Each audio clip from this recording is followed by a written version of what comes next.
नमस्कार and welcome to Genex IAS. Science में शुरू करने जा रहे हैं बहुत ही इंपॉर्टेंट टॉपिक और वो रहेगा आपका जेनेटिक्स, जिसके अंदर आपको मोस्ट ऑफ कन्फ्यूजन्स होते हैं। तो आज हम क्लियर करेंगे, सबसे ज़ीरो सेल से शुरुआत करेंगे और फिर जाएंगे सेल के आखिरी एंड तक, और वो क्या रहेगा हमारा डीएनए, जीन, उसके अंदर क्या है।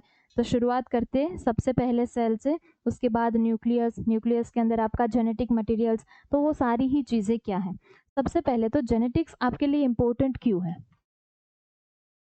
बिकॉज अगर जेनेटिक्स आप नहीं पढ़े हो, ये चीज़ आपको नहीं पता है, तो इसके रिलेटेड आने वाले क्वेश्चंस जैसे कि जेनेटिक्स डिजीज है अलग अलग, वो किससे हो गए, क्या हो गए। दूसरा है डीएनए, क्रोमोसोम्स के रिलेटेड है। उसके बाद है ब्लड ग्रुप, आप पढ़ रहे हो, ब्लड ग्रुप डिसाइड हो गए। तो ये एक बेस है पूरे ही जूलॉजी का, अगर आप पढ़ रहे हो तो जेनेटिक्स, ठीक है, आपकी बॉडी का। तो अलग अलग इसके साथ कनेक्टेड 5 से 6 टॉपिक्स है, जिसके लिए सबसे पहले आपको ये पढ़ना ज़रूरी है। शुरुआत की थी हमने सेल से, सेल क्या है वो सब कुछ आपको क्लियर है, ठीक है। आज हम जाएंगे, शुरुआत करते हैं यहाँ से। हाँ हाँ, वो क्रोमोसोम्स से हो गए, जैसे कि कौन सा क्रोमोसोम, जैसे कि जेंडर डिटर्मिनेशन में हम देखेंगे एक्स है, वाई है वगैरह, तो देखेंगे अभी आएगा, ठीक है। चलो, आज हम सिर्फ पढ़ रहे हैं क्या है आपका जेनेटिक मटेरियल, क्या है क्रोमोसोम, क्या है डीएनए, क्या है जीन, क्या है। तो पूरी ही आपकी जर्नी जाएगी, ठीक है। फिर नेक्स्ट में हम पढ़ेंगे कि आपके जेंडर डिसाइड कैसे होती है, उसमें कौन कौन से डिजीज है, सेल साइकिल आपकी क्या है। फिर मेंडलीफ ने जो जेनेटिक्स समझाया था अपना पी प्लांट के एक्सपेरिमेंट्स वगैरह, वो सब कुछ देखेंगे, क्लियर। सबसे पहले स्टार्ट करते हैं सेल से। थोड़ा यहाँ पे ध्यान देना क्योंकि कुछ कुछ टर्म्स नए आएंगे और वो आपके लिए इम्पोर्टेंट है, ठीक है। चलो, बहुत स्लो जा रही हूँ, आपको समझ में आएगा। सबसे पहले तो सेल सभी को पता है, सेल के अंदर क्या होता है, न्यूक्लियस होता है, इतने तक पता है, ओके। चलो, ये क्या है, सेल का न्यूक्लियस है। अब न्यूक्लियस को आप बाहर निकाल के माइक्रोस्कोप में ऑब्जर्व कर रहे हो, तो न्यूक्लियस के अंदर आपको एक डेंस्ड मटेरियल दिखेगा, जिसमें बहुत सारे थ्रेड्स है, वो आपस में कोइल्ड है, ठीक है। तो आपको इस न्यूक्लियस को अगर मैं बाहर निकाल रही हूँ, तो मुझे कुछ इस तरह का दिखेगा, जिसके अंदर का जो मटेरियल है वो कुछ इस तरह का होगा। मुझे अभी पता नहीं चल रहा ये क्या है, बट एक डेंस्ड मटेरियल मुझे दिख रहा है। न्यूक्लियस के अंदर भी क्या होगा, न्यूक्लियोलस होगा, और अंदर इस तरह का कुछ मटेरियल होगा। इस मटेरियल को अगर मैं जूम करके इसको अलग से दूसरे माइक्रोस्कोप में स्लाइड पे रख के मैं देख रही हूँ, तो अब मुझे क्या दिखेगा, देखो, ये जो मटेरियल है वो कुछ इस तरह का है, इस तरह का एक धागा है, ऐसे बहुत सारे धागे हैं, वो आपस में कोइल्ड है, ठीक है, धागों के अलग अलग टुकड़े हैं। अब इस धागे को फिर से अलग से मैं निकाल के देख रही हूँ, तो ये धागे के अंदर क्या हो गए, तो ये जो धागा है वो सिंगल थ्रेड नहीं है, 2 थ्रेड को आपस में कोइल्ड करके मैंने यहाँ पे रखा है, ठीक है। चलो, तो ये अगर इसको मैं जूम करके देख रही हूँ, तो मुझे क्या दिखेगा कि अलग अलग टाइप के 2 धागे। इससे पहले भी ये चीज़ है, ये सबसे पहले तो क्या है हमारे न्यूक्लियस के अंदर, ये जो आपको थ्रेड्स दिख रही, ये चीज़ दिख रही है, ये क्या है, तो इसको हम बोलेंगे, क्या बोलेंगे, क्रोमेटिक मटेरियल या फिर क्रोमेटिड मटेरियल। ये क्या है, हमारा जेनेटिक मटेरियल है, जिसके अंदर हमारी सारी इंफॉर्मेशन है ना।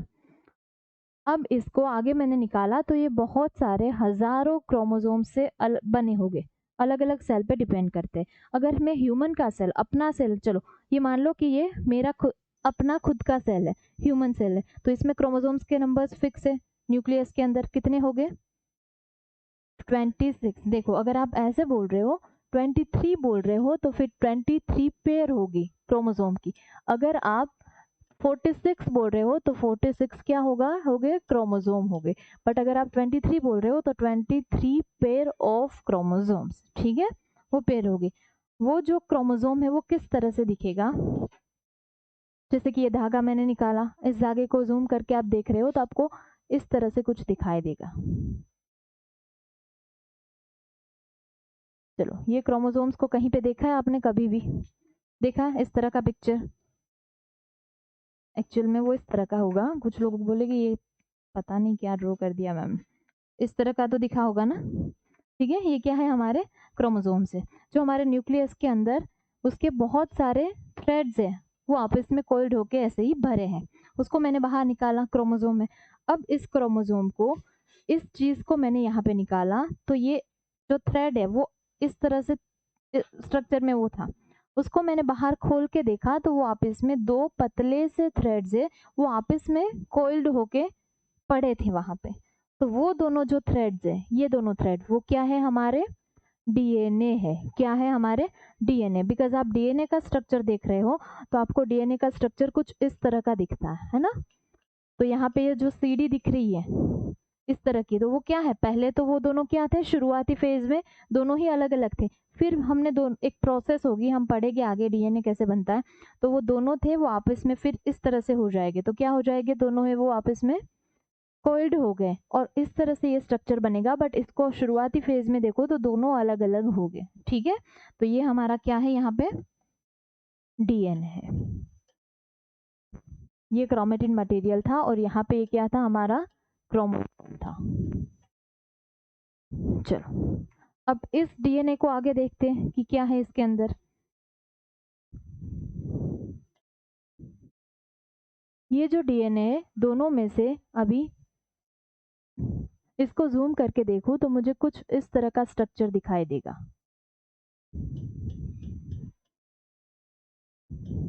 ठीक है, अब इसमें मैंने दो अलग अलग थ्रेड्स को आपस में कोइल्ड किया है, वो तो आपको दिख रहा है। बट बीच में मैंने लाइंस बनाई है, वो लाइन क्या होगी, बेस पेयर्स होगी। ठीक है, उन दोनों के बीच में बॉन्ड होगा। बॉन्ड बनता है ना केमिस्ट्री में, जैसे हाइड्रोजन ऑक्सीजन के बीच में हो रहा है तो उसको हम डॉट डॉट करके वो डॉटेड लाइन से वो बॉन्ड बताते हैं कि वो बॉन्ड दिखता नहीं है बट वो होता है। तो यहाँ पे सेम चीज़ है, ये चीज़ दिखती नहीं है बट वो बॉन्ड है जिसको हम इस तरह से दिखाते हैं। समझ में आया, यहाँ तक क्लियर है सभी।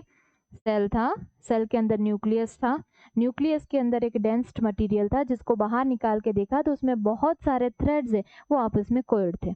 तो वो जो मटेरियल है पूरा उसको क्या नाम दोगे, बोलो मटेरियल का नाम जो आपने बाहर निकाला, सभी बोलो। क्रोमेटिड मटेरियल या फिर क्रोमेटिन मटेरियल। ठीक है, उसमें से मैंने एक धागा बाहर निकाल दिया तो वो कुछ इस तरह का था धागा क्रोमोसोम के टाइप में। ठीक है, तो उस वो क्रोमोसोम है, उस क्रोमोसोम को मैंने बाहर निकाला तो उसके अंदर एक्चुअल में तो ये जो क्रोमोसोम आपने बाहर निकाला है इसमें क्या होगा, इस तरह का कुछ स्ट्रक्चर होगा कि एक ही जो लाइन है वो आपस में इस तरह से कोइल होगी और पूरा ही शेप बनाएगी। ये जो शेप बना है ना क्रोमोसोम का, तो एक धागा होगा जो आपस में बहुत ज्यादा अपने आप में कोइल्ड होके बनेगा। तो ये जो क्रोमोसोम है वो इतना सिंपली नहीं बनता है, इसमें डीएनए होगा जो अपने आप में कोइल होके ये स्ट्रक्चर बनाएगा। तो क्रोमोसोम को भी अंदर जाके देखा तो क्रोमोसोम खुद किससे बना था, डीएनए से बना था। यहाँ तक क्लियर है, क्रोमोसोम डीएनए से बना है। अभी डीएनए क्या है हमें नहीं पता है। ठीक है, अब देखो डीएनए है तो उसमें दो धागे दिख रही है। अब मैं धागा शब्द यूज नहीं करूंगी, धागा थ्रेड स्टोरी नहीं पढ़ रहे, वो क्या बोलते हैं उसे स्ट्रैंड्स बोलते हैं। क्या बोलेंगे, फ्रेंड्स नहीं स्ट्रैंड्स। ठीक है, देखो ये दोनों फ्रेंड्स है उसके, जो सिंपली देखो तो कुछ इस टाइप के होंगे जब डीएनए बन रहा होगा। जब वो बनेगा उस टाइम के बाद फिर वो जाके कोइल्ड होगा। ठीक है, यहाँ तक क्लियर है। डीएनए है वो दो स्ट्रैंड्स से बना है, तो दो थ्रेड्स आपको दिख रहे हैं। बीच में जो लाइंस है वो क्या है, वो बॉन्ड है। किसके बीच में है वो आगे जाके देखेंगे, अभी नहीं पता है, वो सिर्फ बॉन्ड है जो लाइंस मैंने ड्रॉ की है। यहाँ तक क्लियर है। अब ये जो डीएनए है, अब ये क्या होगा यहाँ पे देखो, जैसे कि ये तो मैंने आपको जूम करके बताया, फिर से मैं जूम आउट कर रही हूँ तो ये क्या होगा, कुछ इस तरह से ही दिखेगा ना मुझे। देखो यहाँ पे, तो ये जो चीज़ है ये पूरा ये डीएनए ही है। इसको मैंने थोड़ा जूम किया तो फिर आपको यहाँ पे ये दिख रहा था। तो ये जो चीज़ है ये किसी से बनी है। देखो ये चीज़ कुछ इस तरह से बनेगी, जैसे कि ये डीएनए है वो इस तरह से बनेगा। तो ये चीज़ ब्लू कलर की चीज़ जो आपको दिख रही है वो क्या होगी, वो प्रोटीन हो गए। डीएनए है वो खुद है, वो कभी अकेला नहीं रह पाता, उसको वो एक बाइंड करता है एक प्रोटीन को। तो ऐसे समझ लो कि आपके पास एक बहुत बड़ा धागा है, दो थ्रेड्स लिए थे, दोनों को आपस में आपने कॉइल कर लिया। वो जो थ्रेड थे वो आपने रखा है, बीच में आप क्रिकेट के बॉल्स रखते जा रहे हो।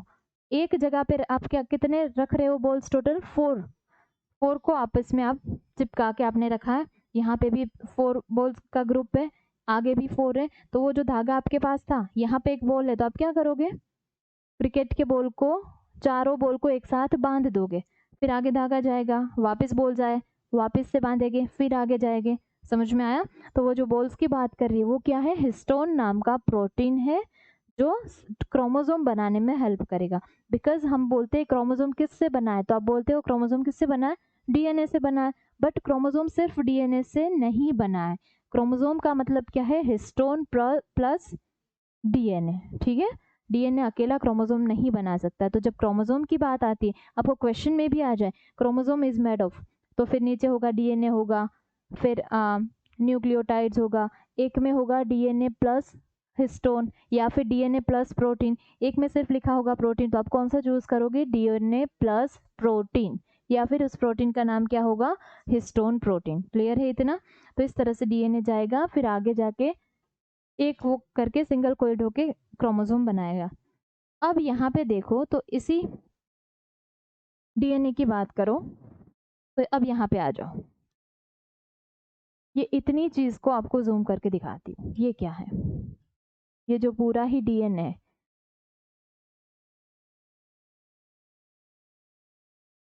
चलो इसको मैंने जूम किया है, ठीक है, क्योंकि मुझे समझाने हैं आपको बॉन्ड्स। ये जो मैंने लाइंस बनाई, ये लाइन क्यू है, वो इम्पोर्टेंट है। तो यहाँ पे देखो, दिख रहा है आपको यहाँ से? चलो, तो सबसे पहले तो किससे बनी है, 2 स्ट्रैंड्स है यहाँ पे डीएनए के। डीएनए है वो एक कोइल्ड स्ट्रक्चर है जो 2 स्ट्रैंड से बना है। अकेला अगर एक है तो वो डीएनए नहीं बोलते, हम क्या क्या बोलेंगे उसे, हम आरएनए। समझे? चलो, अब यहाँ पे मुझे कुछ ये लाइंस दिख रही है, दैट मीन्स यहाँ पे बॉन्ड दिख रही है, लाइन का मतलब ही है बॉन्ड। तो यहाँ पे कुछ प्रेजेंट है, और वो चीज को मैं क्या नाम दूंगी, न्यूक्लियोटाइड। क्या नाम दूंगी, न्यूक्लियोटाइड्स। क्लियर? दैट मीन्स जो दोनों ही स्ट्रैंड्स थे, मेरे पास 2 थ्रेड्स थे, उसके ऊपर मैंने बीड्स डाल दिए हैं। इस तरह से सोचो, आप एक माला बना रहे हो, एक थ्रेड था आपके पास, उसमें आपने बीड्स डाल दिए हैं। तो वो जो छोटे छोटे बीड्स आपने डाले हैं वो क्या है, वो न्यूक्लियोटाइड्स है। फिर पूरी ही आपकी माला बन गई, फिर उसको आपने वो क्रिकेट के बॉल के साथ बाइंड किया। अब समझ में आ रहा है? तो वो क्रिकेट का बॉल, वो सब कुछ हमने देख लिया, उसमें से एक धागा खोला तो आपको 2 थ्रेड्स नजर आए, दोनों के ऊपर क्या था, छोटे छोटे बिड्स थे। वो बिड्स को पढ़ने जा रहे हैं कि वो क्या है। समझे? अब यहाँ पे देखो, इस चीज को देखते हैं, तो इसको क्या नाम दिया है हमने, न्यूक्लियोटाइड्स नाम दिए। डीएनए के ऊपर टोटल 4 टाइप्स के अलग अलग हजारों न्यूक्लियोटाइड्स होते हैं, उसके नंबर्स फिक्स नहीं होते। ठीक है, तो वो न्यूक्लियोटाइड्स है वो टोटल कितने टाइप्स के होते हैं, 4 टाइप्स के होते हैं। डन? चलो, तो ये न्यूक्लियोटाइड है, सिंगल एक ही टाइप का होगा, उसके अंदर वो अलग अलग 3 चीजों से बना है, फिर आगे उसके टाइप्स आएंगे। न्यूक्लियोटाइड तक क्लियर है? सबसे पहले सेल था, सेल के अंदर क्या था बताओ, न्यूक्लियस। न्यूक्लियस के अंदर क्रोमेटेड मटेरियल, वो किससे बना है, क्रोमोसोम से। क्रोमोसोम किससे बना है, डीएनए प्लस हिस्टोन प्रोटीन, यही बोलना है। ठीक है, उसके बाद डीएनए किससे बना है, न्यूक्लियोटाइड से। ठीक है, अब आप पढ़ने जा रहे हो न्यूक्लियोटाइड। देन आप जो माला बनाई थी ना, जो दोनों थ्रेड से जिसके अंदर छोटे छोटे बिड्स थे, उसमें से एक सिंगल को निकाल के आप पढ़ने जा रहे हो। क्लियर? चलो, इसको मैंने बाहर निकाला, ये समझने जा रहे हैं। अब यहाँ पे देखो, जैसे कि इस चीज को जूम करके देखो, तो ये 3 चीजों से बना है। न्यूक्लियोटाइड है वो 3 चीजों से बना है, उसमें कोई भी सिंगल चीज नहीं है। एक तो है हमारे पास पेंटोज शुगर। क्या है, पेंटोज शुगर। पेंटोज का मतलब उसके पास कुछ 5 हो गए, है ना? क्या 5 हो गए, शुगर किससे बनती है, जैसे ग्लूकोज, आपने केमिस्ट्री के अंदर ये स्ट्रक्चर्स देखे होंगे, है ना, इस टाइप के। बेंजीन देखे होंगे, फिर अलग अलग बेंजीन रिंग है, फिर ट्रायोज, पेंटोज, हेक्टोज। तो इसका मतलब क्या है, पेंटोज है दैट मीन्स उसके पास 5 कार्बन हो गए। ठीक है, तो इसके पास एक तो है पेंटोज शुगर जिसका मतलब है कि 5 कार्बन है वो आपस में जुड़ के एक स्ट्रक्चर बनाया है। क्लियर, बाकी केमिस्ट्री का कुछ नहीं पता, जानने की ज़रूरत नहीं है। इतना क्लियर कि पेंटोज शुगर क्या है। तो न्यूक्लियोटाइड में एक चीज़ होगी, वो होगी पेंटोज शुगर, या फिर पेंटोज रिंग बोलो, पेंटोज शुगर बोलो, कुछ भी बोलो। दूसरी जो चीज़ होगी वो हो गए नाइट्रोजन बेस। क्या हो गए, nitrogen base. Acid and base, उसमें से बेस वो भी कौन सा, नाइट्रोजन बेस। अब क्लियर हुआ। चलो, तो सेकंड चीज होगी वो क्या होगी, नाइट्रोजन बेस। तो वो अब देखो, एक होगी पेंटोज शुगर, उसके एक साइड पे यहाँ पे मैंने चिपका के रखा है नाइट्रोजन बेस। क्या चिपका के रखा है, नाइट्रोजन बेस। एन लिख रही हूँ सिर्फ, आपको समझ में आएगा। ठीक है, दूसरी साइड पे एक चीज होगी, वो होगा फॉस्फेट ग्रुप। ठीक है, फॉस्फोरस से बना फॉस्फेट ग्रुप। क्लियर, फॉस्फोरस क्या है, जैसे कि नाइट्रोजन है, फॉस्फोरस है, वो सल्फर है, उसी तरह से। अब क्लियर हो गया न्यूक्लियोटाइड क्या है। तो न्यूक्लियोटाइड क्या है, 3 चीजों से बनी हुई एक चीज है। 3 चीजों में कौन कौन सी चीजें आएगी, एक तो पेंटोज शुगर जिसके एक साइड पे क्या लगाया है, नाइट्रोजन बेस, और दूसरी साइड पे क्या है, फॉस्फेट ग्रुप, फॉस्फेट या फिर फॉस्फेट ग्रुप। क्लियर। चलो, अब जो आपको यहाँ पे ये दिख रहा है नाइट्रोजन बेस, ये नाइट्रोजन बेस टोटल 4 टाइप्स के होते हैं अलग अलग। ठीक है, जैसे कि इसकी बात कर रहे हो, ये एक न्यूक्लियोटाइड मैं आपको समझा रही हूँ, ऐसे तो हमारे पास हजारों है, मैंने आपको सिर्फ एक समझाया। तो फॉर एग्जांपल इसके ऊपर नाइट्रोजन बेस एडेनिन नाम का है। कौन से नाम का है, एडेनिन। सबसे पहले तो 4 टाइप्स कौन कौन से हैं न्यूक्लियोटाइड, सॉरी नाइट्रोजन बेस के, तो वो देख लो। एक जो होगा वो होगा एडेनिन। क्या होगा, एडेनिन। सेकंड जो होगा वो होगा ग्वानिन। क्या होगा, guanine, G for guanine. Third जो होगा वो होगा थायमीन। क्या होगा, थायमीन। और फोर्थ जो होगा वो क्या होगा, साइटोसिन। डन। अगर आप डीएनए समझ रहे हो, आरएनए के अंदर सेम चीजें होगी, बट आरएनए के अंदर क्या होगा, यूरेसिल होगा। ठीक है, उसमें भी सेम चीजें आएगी, न्यूक्लियोटाइड्स है, इसके ऊपर नाइट्रोजन बेस हो गए, वो भी 4 टाइप्स के हो गए। बट अगर यहाँ पे थायमिन, ये सारी चीजें सेम होगी तीनों ही, बट थायमिन की जगह पे वहां पे क्या होगा, यूरेसिल होगा। बट आरएनए को अभी भूल जाओ। ठीक है, डीएनए में पता चल गया। फिर से न्यूक्लियोटाइड्स, न्यूक्लियोटाइड है वो, उसमें 3 चीजों से बना है। एक है, क्या है, पेंटोज शुगर जिसकी एक साइड पे क्या लगा है, नाइट्रोजन बेस, दूसरी साइड पे इसी नाइट्रोजन बेस के कितने टाइप है, 4 टाइप है। A for adenine, G for guanine, AGCT. क्या है, एजीसीटी।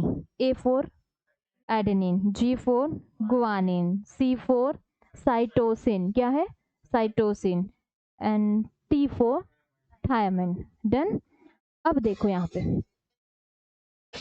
यहाँ पे इन चारों के बीच में बॉन्ड होता है, और इसी की वजह से डीएनए के अंदर हम लाइंस ड्रॉ करते हैं। वो जो लाइन क्या थी, एडेनिन होगा तो ये फिक्स है, एडेनिन का बॉन्ड है वो हमेशा थायमिन के साथ ही बनेगा। और अगर थायमिन है तो थायमिन है वो अपने ऑपोजिट साइड का जो स्ट्रैंड था उसके पास बॉन्ड बनाएगा, वो कौन रहेगा उसके आगे, एडेनिन है तो थायमिन रहेगा, थायमिन है तो एडेनिन रहेगा, बाकी के 2 बचे, इसका भी बॉन्ड फिक्स होता है। डीएनए की बात करें, अगर आरएनए की बात कर रहे हैं, इन दोनों का फिक्स ही है, बट इसकी जगह पे कौन आ जाएगा, यूरेसिल आ जाएगा। क्लियर। तो ये जो बॉन्ड्स है वो यहाँ पे है। तो अब देखो, यहाँ पे मैंने लिखा है एडेनिन, चलो यहाँ पे क्या होगा बताओ, ए टी होगा, वेरी गुड। जी है तो क्या होगा, सी, सी है तो जी, टी है तो ए है तो सी है तो, क्लियर हो गया। अब डीएनए पे क्या है, न्यूक्लियोटाइड्स किस तरह से होते हैं, जब डीएनए बनता है ना, मस्त खुशी हुई, अब याद रह गया है ना।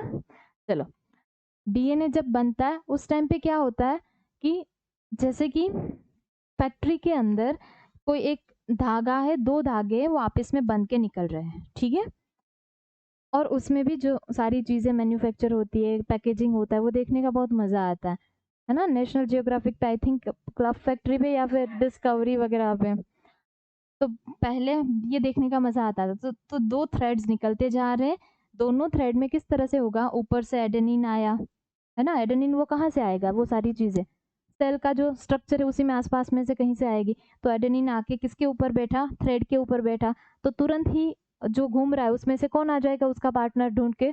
थायमिन। ऊपर से आके जी बैठा है ग्वानिन, तो तुरंत आके कौन बॉन्ड बना लेगा नीचे से? साइटोसिन। समझ में आया?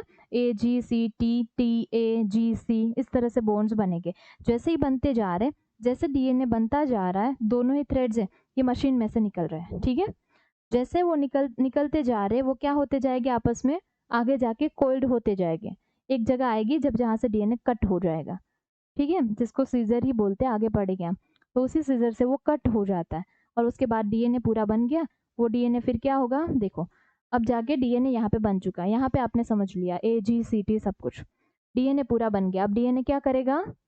आपस में कोइल्ड हो चुका है। अब क्या करेगा? आगे जाके कौन मिलेगा उसको? 4 प्रोटीन का ग्रुप, हिस्टोन्स मिलेंगे। डीएनए पूरा रेडी हो गया। अब क्या होगा उसमें? हिस्टोन का ग्रुप मिलेगा, हिस्टोन नाम के प्रोटीन का। तो वो डीएनए अब आगे जाके क्या करेगा? हिस्टोन को पैक करेगा, बाइंड करेगा। आगे फिर थोड़ा बचा है थ्रेड, आगे जाके और एक प्रोटीन है, उसको फिर से बाइंड करेगा। इस तरह से आगे जाके वो कुछ इस तरह से बना है, ठीक है? दोनों ही थ्रेड्स है, जिसने हिस्टोन ऑलरेडी यहाँ पे है सब में। अब वो ये जो थ्रेड है बहुत लंबा सा, वो पूरा रेडी हो चुका है। अब वो थ्रेड है, उसको सेल के अंदर बैठना है, तो सेल के अंदर रह पाए उतना छोटा बनना पड़ेगा। तो फिर वो क्या करेगा? आप इसमें वो कोल्ड होना स्टार्ट करेगा। पतंग उड़ा रहे हो, पूरा ही आपने उड़ा रहे हो, किसी ने काट दी। उसके बाद आप क्या करते हो? जितना भी आपका बचा है दौर, उसको लपेट लेते हो ना। डीएनए भी यही काम करता है, खुद अपने आप में कोल्ड हो जाएगा क्रोमोसोम में, ठीक है? और वो पूरा ही मटेरियल है, ये मटेरियल कंडेंस्ड होके न्यूक्लियस के अंदर पूरा पैक्ड है और वो न्यूक्लियस सेल के अंदर चला गया। क्लियर है? जिसके अंदर हमारे जो जेनेटिक मटेरियल, हमारी जो जेनेटिक इन्फॉर्मेशन है, वो ये सारी है डीएनए के अंदर यहाँ पे। तो वो जेनेटिक इन्फॉर्मेशन क्या है? कोई मैसेज के रूप में है ना, जो हमारे पेरेंट्स ने दिया है। टेक्सचुअल मैसेज तो होगा नहीं, तो मैसेज क्या है? ये है इसका जो नंबर है ना AGCT का। जैसे कि मेरी खुद की बॉडी के सेल की बात कर रही हूँ, तो मेरे में ये नंबर A के बाद G है, फिर यहाँ पे T है, वापस T है, फिर A है, G है, इस तरह से, ठीक है? अगर मैं दूसरा नियति के सेल की बात कर रही हूँ, तो इसका कुछ ऐसा होगा, G है, A है, फिर T है, G, कोई भी थर्ड पर्सन वापस ले रही हूँ, T, A। अब समझ में आया हम सब एक दूसरे से अलग क्यों है? एक ही चीज़ की वजह से अलग है। ये चीज़ ये है न्यूक्लियोटाइड के सीक्वेंस की वजह से, ठीक है? एक सीक्वेंस तो फिक्स ही है जो बॉन्ड बनती है। मेरी G के साथ बॉन्ड है, वो C के साथ बनेगा, तो आप सभी का G का C के साथ ही बनेगा। अगर नहीं बन रहा है तो सिंड्रोम, है ना? इंसान ही नहीं होगे, क्या होगा? इंसान तो होगे, यस इंसान तो बनेंगे, बट क्या होगे? ऐसे इंसान कि जिससे बेटर तो हम ना ही बनते। जेनेटिक डिजीज में सबसे खतरनाक होते हैं, वो क्या है? जेनेटिक डिजीज, है ना? किसी के, हाँ, मैच द फॉलोइंग गलत है, वेरी गुड। चलो, तो सब कुछ गलत मतलब खत्म, ठीक है? कुछ डिजीज है वो तो इतने बड़े बड़े हैं, जैसे कि हम अगर आगे पढ़ेंगे, जब मेंडल को पढ़ने के बाद,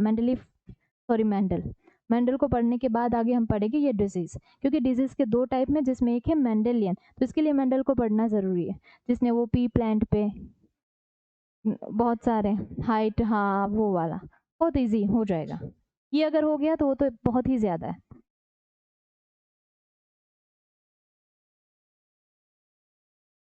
नहीं नहीं नहीं नहीं, ऐसा कुछ नहीं होता। डीएनए वो तो बहुत ज्यादा लंबा होगा, बट उसको कभी खोलना, ये सब कुछ तुम समझने के लिए बोल रहे हैं, बट जैसे जैसे वो बनता जाएगा, कोयल होता जाएगा। कोई एक फेज नहीं है कि ओके यहाँ तक 2 दिन तक सिर्फ डीएनए बना, तीसरे दिन तक कोयल हुआ, चौथे दिन न्यूक्लियस में पैक्ड है, ठीक है? ये सारी चीजें कंटिन्यूअसली होती रहती हैं। तो सेल के अंदर बहुत सारे फेज, वो सेल के डिवीजन के फेज पे डिपेंड करता है, सेल डिवाइड होगा वगैरह, ठीक है? बट सेल के जो डिवीजन है वो इतने आपको डीपली पढ़ने की ज़रूरत नहीं है, ऊपर से मैं आपको समझा दूंगी जो है माइटोसिस और मेयोसिस। डन? ये पूरा क्लियर हो गया? डन? एक बार सिर्फ रिवाइज कर लेते हैं, ठीक है। ये सब कुछ जाने दूँ, मिटा दूँ, ये चाहिए तो एक काम करो, इसको शॉर्ट में लिख, हाँ ले लो ले लो, बट इसमें खिचड़ी में समझ में क्या आएगा। ठीक है चलो ले लो, इसी की ले लो आप फिर, इसी में स्क्रीनशॉट ले लूँ। ओके हाँ हाँ वीडियो में से, बट इन लोगों को भरोसा नहीं है, मैम पता नहीं कब तक अपलोड करेगी वीडियो, है ना। नहीं अच्छी बात है रिवाइज करने के लिए, ठीक है। और ये चीज़ें ये होती है ना कि यहाँ पे आपने ये समझा, ओके, तो जब आगे समझोगे और कोई भी फिगर आप देखोगे तो वो दिमाग में नहीं बैठेगा, ये कचरा है ये बैठ जाएगा, इसलिए। चलो अब क्लियर हो गया, ये अच्छा था, मैच द फॉलोइंग गलत हो गए तो, हाँ गलत सब कुछ, चलो अब जाने दो, अब आप लोग बोलोगे सिर्फ, ठीक है। चलो सबसे पहले तो क्या होगा, चलो सेल होगा, उसके बाद चलो एक एक बोलेंगे, यहाँ से शुरू करते हैं। अरे वाह चलो इतना इजी, न्यूक्लियस आप ही पे अटके हैं अभी हम, ठीक है अब आगे बोलो। चलो अब देखना नहीं है उसमें, चलो जितना याद है कोई बात नहीं, सेल के बाद भले न्यूक्लियोटाइड आ जाए फिर भी बोलो, ठीक है। आप बोलोगे मैं यहाँ पे ड्रॉ कर दी कोई, आपको पता चल जाएगा। चलो क्या है इसके अंदर, ओके चलो क्रोमेटिन मटेरियल, उसके बाद क्रोमोसोम्स, ओके चलो अब नेक्स्ट क्रोमोसोम्स है हमारे पास, उसके बाद वेरी गुड, चलो डीएनए, ठीक है। चलो फिर डीएनए को थोड़ा जूम करके देखो,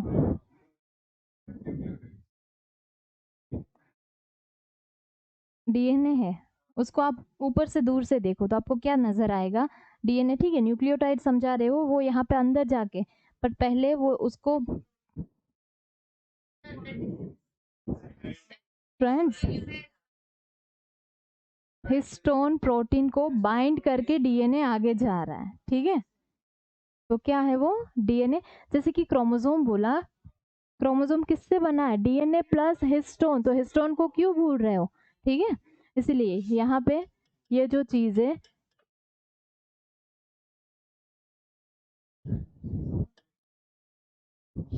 यहाँ पे देखो, यहाँ ये है प्रोटीन, हिस्टोन प्रोटीन, ठीक है।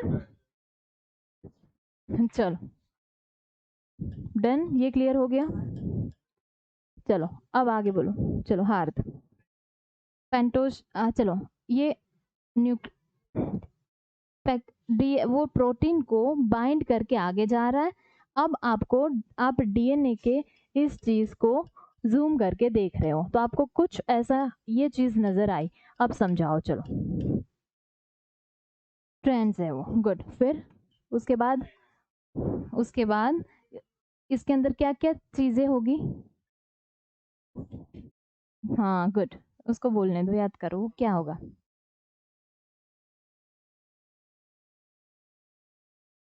ओके देखो, आपके पास एक धागा था जो क्रिकेट के बॉल्स को बाइंड करके जा रहा था, उस धागे को जूम करके देखा तो उसके अंदर क्या था, हर एक धागे के अंदर छोटे छोटे बीड्स डाले थे, वो क्या थे, न्यूक्लियोटाइड, क्या थे, न्यूक्लियोटाइड। डन,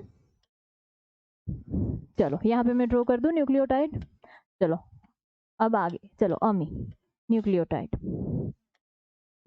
चलो न्यूक्लियोटाइड एक छोटा सा ये है, जिसको जूम करके बताओ।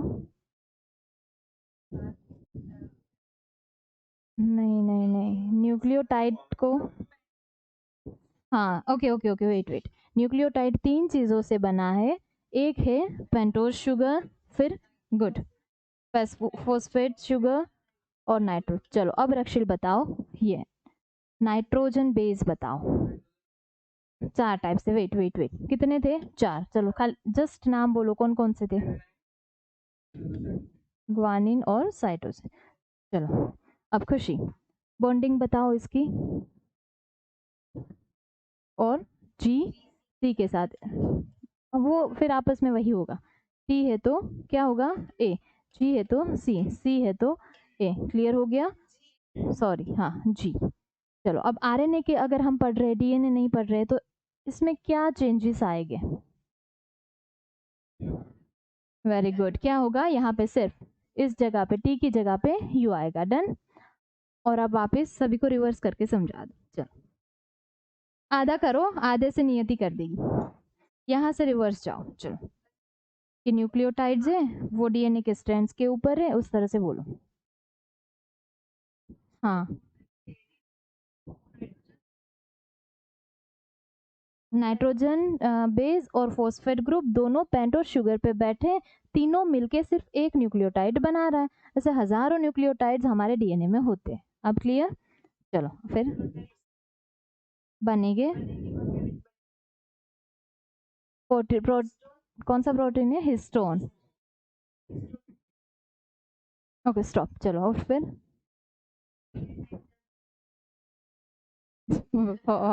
क्या क्लियर हो गया? अब देखो हमारे जो डिजीज होते हैं वो किस लेवल पे होते हैं। जैसे कि यहाँ पे एक ही जगह पे जी आके बैठ गया, ए का जो पार्टनर था टी, उसकी जगह पे कौन आ गया? जी। ठीक है, तो यहाँ पे जो पेयर है वो मिसमैच हो गई। तो ये कारण बन सकती है एक बहुत ही खतरनाक जेनेटिक डिजीज की। ठीक है, जैसे कि सिंड्रोम्स अलग अलग होते हैं।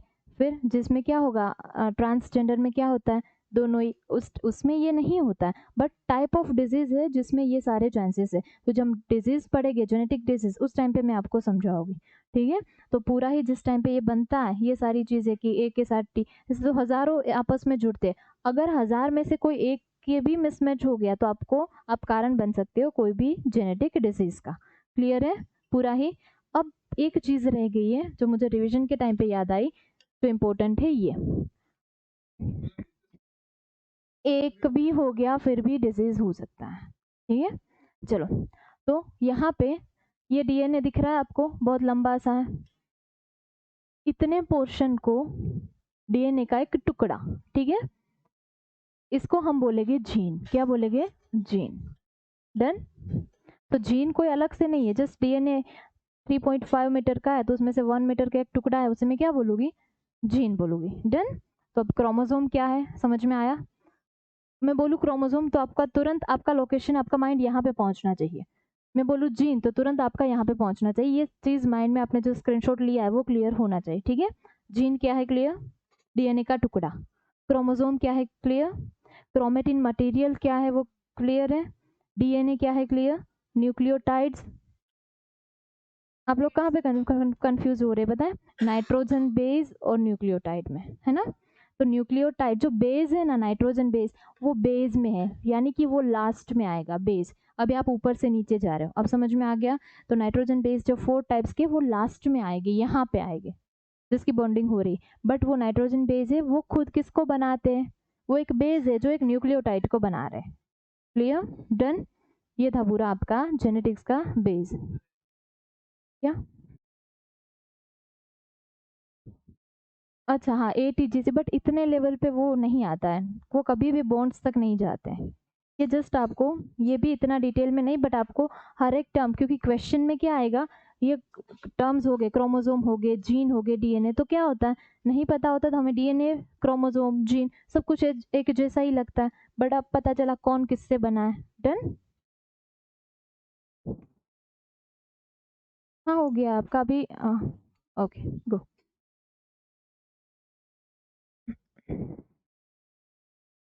अभी थोड़ा सा बाकी है आपका, ठीक है।